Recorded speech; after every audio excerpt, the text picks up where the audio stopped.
Wita Tongkin. Saya akan menjelaskan pengertian jinze atau kuncu.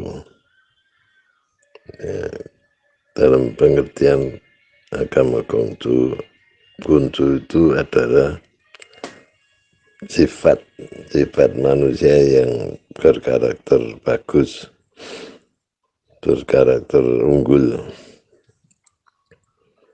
Nah, orang lawannya yaitu orang yang berkarakter tidak bagus itu namanya Xiaorun atau Xiaojin. Jadi Nabi Konghucu sendiri mengatakan bahwa untuk menunjuk siapa yang bisa disebut kuncu atau jinze itu Nabi Konghucu belum pernah melihat.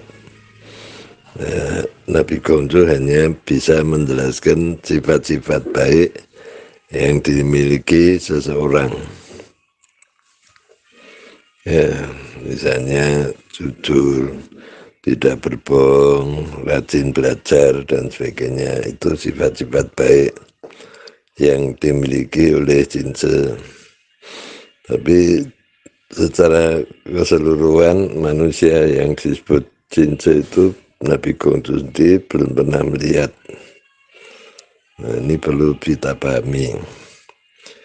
Jinze itu adalah orang yang punya karakter bagus. Nah, jadi ajaran agama Konghucu itu tujuan utamanya adalah mengajarkan orang untuk membentuk karakter yang bagus. Nah, karakter yang bagus itu yaitu orang yang punya mentalitas yang baik, punya mentalitas yang kuat. Ya. Kalau kita lihat dalam ayat Nabi Konghucu itu, jinze itu diibaratkan orang kuat, ya, superhero. Jadi orang yang selalu menang dalam pertarungan dengan kejahatan. Waktu Nabi Konghucu di negeri, dalam perjalanan ke luar negeri, suatu hari sembahyang di dalam sebuah kebun, ya, yang banyak tanaman tinggi-tinggi, besar-besar. Saat itu Yang Hu, yang jahat itu, ingin mencelakakan Nabi Konghucu dengan menebang pohon itu. Kemudian pada saat Nabi Konghucu melakukan upacara sembahyang, pohon itu dirobohkan.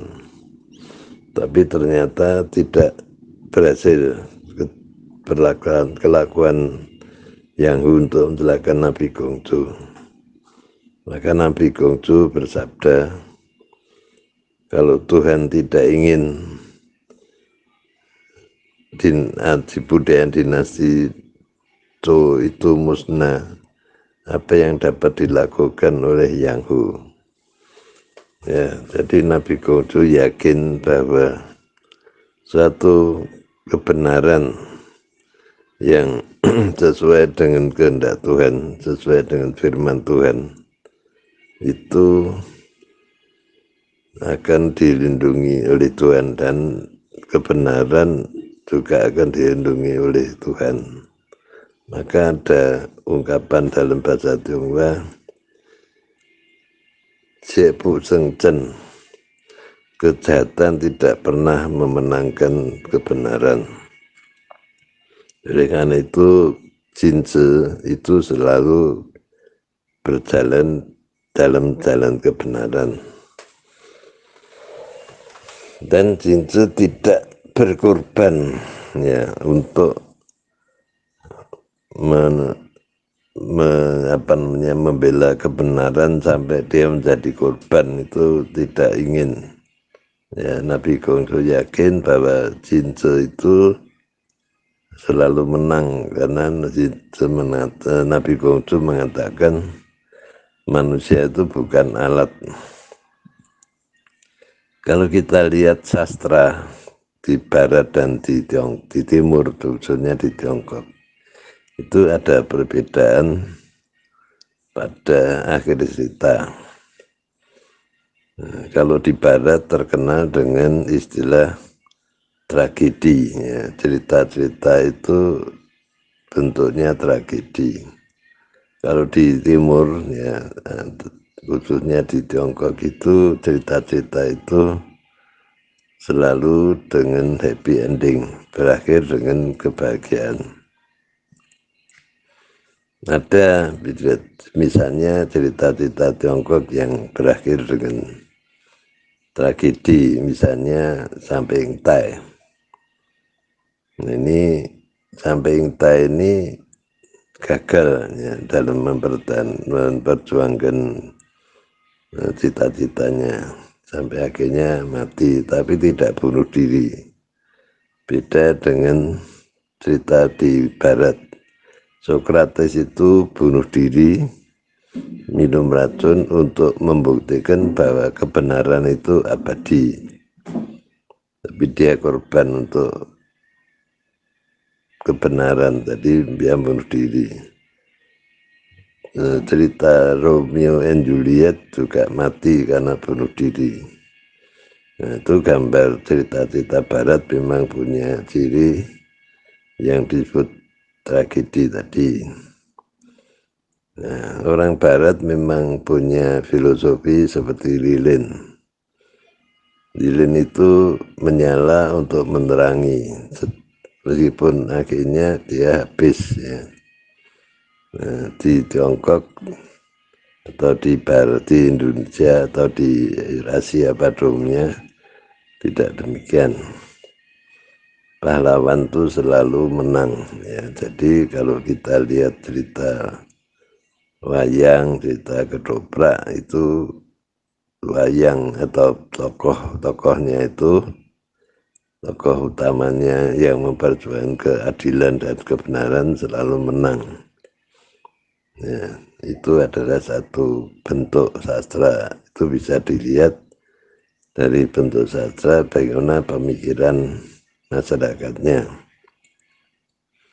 Nah, ini cince ini juga sama. Cince bukanlah alat ya untuk dikorbankan, tapi cince itu adalah manusia unggulan yang mempunyai pemikiran yang sehat, jelas, terang, dan bekerja dengan perencanaan, kemudian dengan perhitungan yang tepat, yaitu melihat waktu, melihat sumber daya alam yang ada, dan melihat kerukunan umat manusia. Diense, Dili, dan He itu selalu dipertimbangkan, sehingga orang bekerja itu bertujuan untuk sukses ya. Maka kalau gagal, kalau tragedi itu gagal, tapi Jinze itu berusaha untuk tidak gagal. Kalau andai kata belum berhasil juga tidak mencelakakan dirinya, hanya menunda keberhasilan. Itu yang diajarkan oleh Nabi Gongjo. Maka seorang Jinze itu harus membina diri ya. Membina diri itu pengetahuannya belajar dan berlatih ya. Orang belajar itu harus dilatih. Kalau tidak dilatih maka pelajaran itu tidak dikuasai. Itu yang disebut belajar dan dilatih. Dan latihan itu lebih penting ya. Praktek itu lebih penting.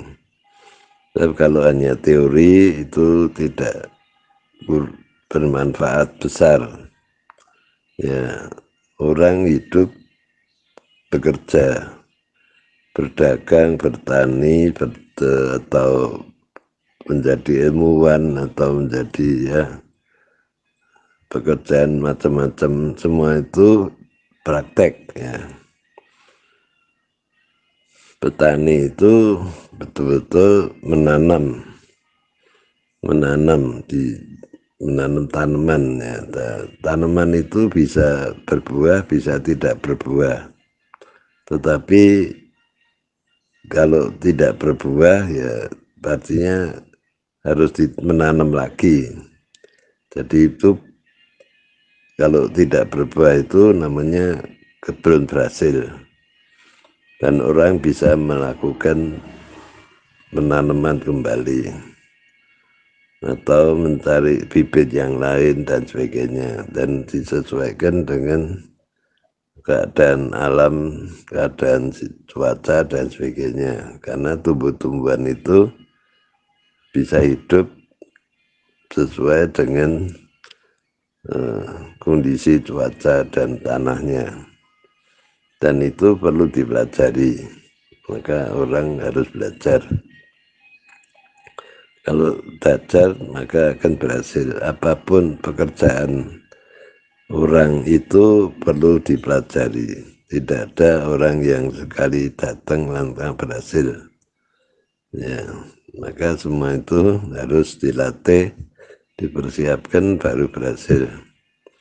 Itu mental jinse. Ya. Mental jinse itu tidak mengharapkan satu hal yang sifatnya hanya keberuntungan, tetapi bukan dari usaha sendiri. Jadi jinse itu selalu berusaha untuk berjuang, merencanakan sesuatu sehingga buah dari hasil kerjanya itu bisa dibanggakan, bisa dilihat, bisa dinikmati dengan gembira. Ya, bukan karena kebetulan, ya. Itu yang harus diperjuangkan, harus dipahami. Nah, mentalitas jinse itu memang harus dipupuk dari kecil, yaitu lewat pendidikan dalam rumah tangga dan dari sekolah, ya, dengan membaca dan sebagainya. Nah, ini mentalitas orang-orang yang akan masuk ke dunia atau ke masyarakat, itu perlu punya mental yang baik. Tapi untuk orang yang mau menjadi pejabat tinggi, menjadi punya jabatan penting dalam pemerintahan, perlu belajar membina diri lebih lanjut. Maka dalam ajaran Konghucu ada Siusen, Siuta, Siutao. Ya, Siutao itu kalau dalam bahasa yang lebih tegas yaitu melatih kesadaran spiritual.